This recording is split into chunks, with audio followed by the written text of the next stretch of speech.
Williams. Well, up first, that announcement expected to be made by former President Donald Trump tonight. Yeah, some political experts expect him to officially announce his intent to run for president again in the 2024 election. 6 on Your Side's Paige Weeks has been following this story here locally. She has reaction from a UT law professor, as well as more on the timing of this announcement. Paige.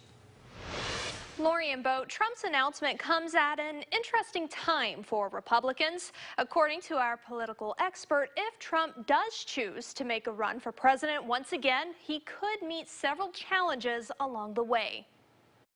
We are going to take back our magnificent White House. That seems to be former President Donald Trump's plan as he prepares to make a, quote, very big announcement sometime tonight. He's the Energizer Bunny. He just keeps going and going. Despite that energy, Reynolds believes the former president will have to find a way to keep his current supporters while also attracting those that have turned to other candidates. I think there's some people who kind of like the idea of Trump pulling a Grover Cleveland, where you get kicked out and then you come back 4 years later. But while that, I'm sure that'd be very satisfying to Trump, I think for a lot of Republicans, they want somebody who can carry the standard farther and harder. As Republicans determine who their nominee will be, one name seems to be on the rise: Ron DeSantis, a person Reynolds says may prove to be a challenge to the former president. In a way, Ron DeSantis has sort of been like the shadow president. He's been running a state, one of the biggest states in the country.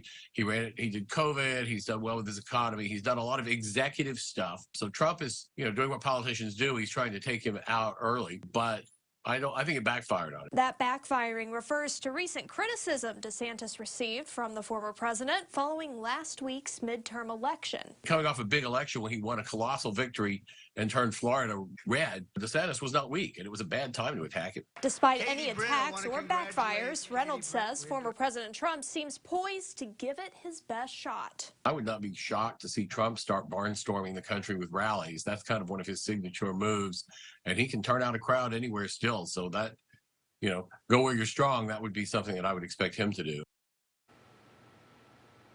And when it comes to when tonight's big announcement is going to happen, we're still not sure. We've been told to expect it during prime time. Lori and Bo. All right, Paige, thank you so much. Hey, before we let you go, let's talk for a moment about the Democratic environment. Yeah, did Reynolds offer any insight into that landscape tonight? That's a good question. He did. According to Reynolds, the Democratic landscape isn't all that different than the Republican. There's a big effort to remove President Biden from office, according to Reynolds. And if Biden did choose not to run again, Reynolds believes the obvious successor would be Kamala Harris. But he says her popularity has fallen flat, leaving the Democratic nominee also up in the air.